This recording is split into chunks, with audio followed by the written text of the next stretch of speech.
Zilla. No, not Godzilla, just Zilla.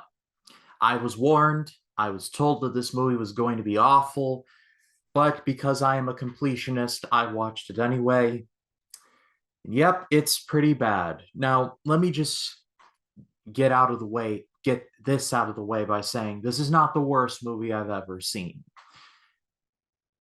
It's a case of like what William Shakespeare once said, a rose by any other name would smell as sweet. If this movie were literally named anything else, it wouldn't even be a thing. But because it's a Godzilla movie, technically speaking, this movie's reputation just took a complete hit, like a negative one. The journey to making this movie is honestly more interesting than anything that was released like in the 1998 film. In October of 92, TriStar announced that they had acquired the rights to make an Americanized Godzilla movie, with plans of making it into a trilogy. They got Toho's blessing for it, with even Ishiro Honda, the director of the first Godzilla movie, saying that he was excited for it and that he said, quote, "I expect it'll be more interesting than any of the movies they're making in Japan."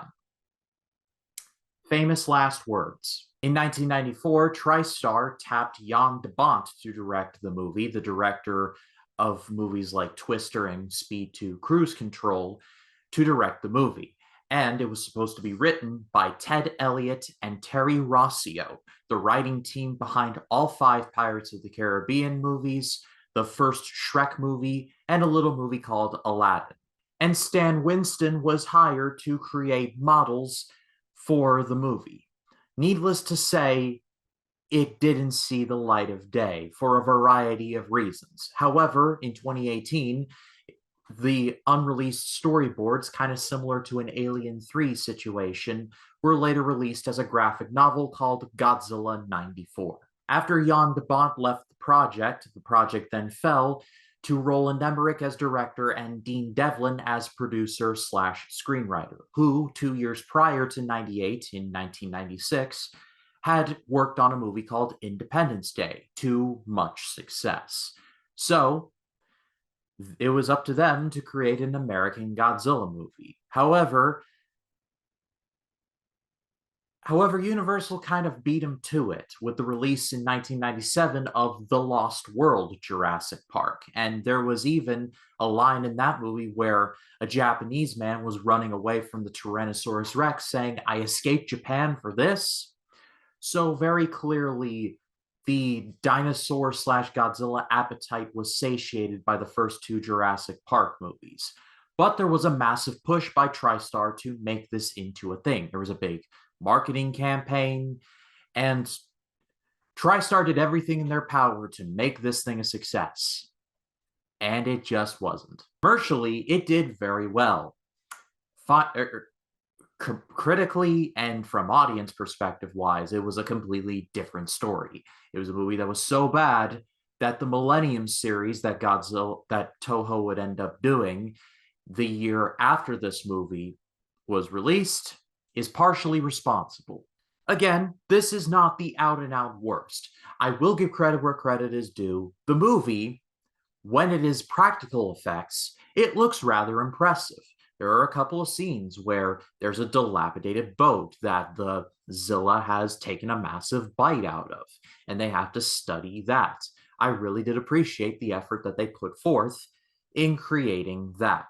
However, the rest of the movie is just, it's an off-brand, non-union, legally distinct Godzilla at best, and it's a Jurassic Park ripoff at worst. I was talking to Austin Pez Howell, who joined me for the Godzilla vs. Destroyer review, and he said, count the number of times that this movie ripped off Jurassic Park. And I didn't keep a formal count, but I counted at least a couple times where I was like, oh, come on, that's a literal plot point from Jurassic Park. Specifically the part where Godzilla in this movie can reproduce even though he is technically a male. That is literally from Jurassic Park, people. The only thing that was missing was Dr. Ian Malcolm saying, how do you determine the gender? You just lift up their skirts? Speaking of Dr. Ian Malcolm, let's talk about Matthew Broderick's character, who is basically Dr. Ian Malcolm without any of the charisma. I've never understood the Matthew Broderick hate that I have seen from some fans, but I think the only reason why he was in this movie is because he was in a few successful movies and it was like, oh yeah, Matthew Broderick's clearly a star, but he kind of wasn't though. And it's not like he was outright bad. It was just he was just in the wrong place at the wrong time. Hank Azaria plays his cameraman. I didn't really care about him. There's a subplot where Matthew Broderick's character and this news reporter were a thing, but now they have broken up because I guess that was a remnant from Jan de Bont's script. If you have seen Twister, you know what I'm talking about. Kevin Dunn, aka the dad from the first three Michael Bay Transformers movies, plays a general in this, and he's fine. But probably the biggest insult casting wise was for the mayor of New York City. They basically got a stand in for Roger Ebert. He even does the thumbs up thing.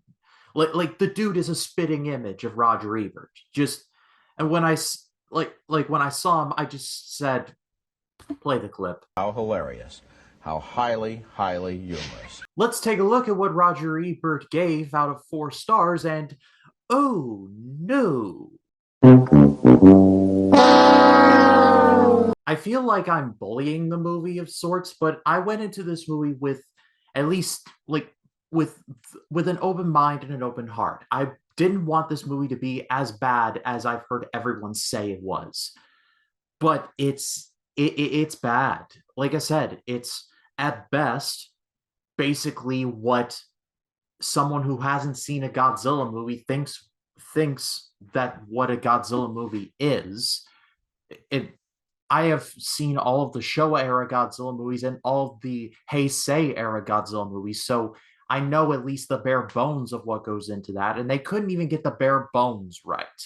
Like from the design, which just looks awful, to just the CGI that just ages like crap. It's one of those things to where like you could tell they tried, but they just tried in all the wrong areas. And at worst, they clearly just ripped off plot points from Jurassic Park and plot points from The Lost World. Of all things to rip off, you rip off The Lost World Jurassic Park, the least bad of the Jurassic Park sequels, the only watchable one, as it turns out, with 3 being pretty forgettable and then just all the Jurassic World movies being god-awful.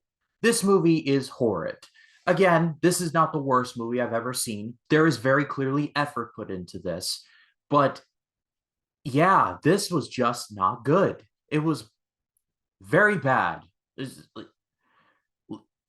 Yeah, just call it Zilla for days. But I pass it off to all of you. What did you all think of the Zilla movie from '98? Let me know in the comments. I'd love to read what you have to say. And stay tuned for Wednesday, where we go back to actual good Godzilla content with Godzilla 2000.